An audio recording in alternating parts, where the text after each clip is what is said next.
भाजपचे प्रदेशाध्यक्ष रवींद्र चव्हाण यांनी राज्यभर नवीन टीम बांधायला सुरुवात केली आहे। नवीन प्रभारींची नेमणूक केली जाते। त्यात कोल्हापूर पश्चिमची जबाबदारी सांगलीचे भाजप नेते पृथ्वीराज पाटील यांच्यावर सोपवण्यात आली आहे। स्थानिक स्वराज्य संस्था मतदारसंघ, पदवीधर आणि शिक्षक मतदारसंघाच्या निवडणुकीच्या पार्श्वभूमीवर श्री पाटील यांच्याकडे अत्यंत महत्त्वाच्या विभागाची जबाबदारी सोपवण्यात आली आहे। सांगली जिल्ह्यातून आमदार गोपीचंद पडळकर यांची सोलापूर पूर्व तर भाजपा नेते शेखर इनामदार यांची पुणे शहर प्रभारीपदी नियुक्ती करण्यात आली आहे। पृथ्वीराज पाटील यांच्या संघटनात्मक बांधणी कौशल्य सातत्याने प्रभावी राहिले।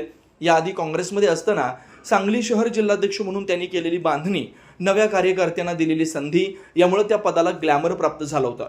भाजपमध्ये त्यांच्या प्रवेशावेळी मान्यवर नेत्यांनी त्यांच्या संघटक कौशल्याचं भरभरून कौतुक केलं होतं। आता मोठ्या व्यासपीठावर त्यांना हेच कौशल्य सिद्ध करण्यासाठी संधी मिळाली। कोल्हापूर हा पश्चिम महाराष्ट्रातील भाजपचं विशेष लक्ष असलेला जिल्हा आहे। कोल्हापूर पश्चिमचं राजकारण नेहमीच गरम राहिलंय। या स्थितीत पक्षाला बळ देणं, संघटनात्मक बांधणीतून पक्ष विस्तार करणं या कामी पृथ्वीराज पाटील यांच्या अनुभवाचा निश्चित फायदा होणार आहे। मुख्यमंत्री देवेंद्र फडणवीस यांच्या मार्गदर्शनाखाली प्रदेशाध्यक्ष रवींद्र चव्हाण यांनी माझ्यावर दाखवलेला विश्वास मी सार्थ ठरवीन असा विश्वास पृथ्वीराज पाटील यांनी या निमित्तानं व्यक्त केला आहे।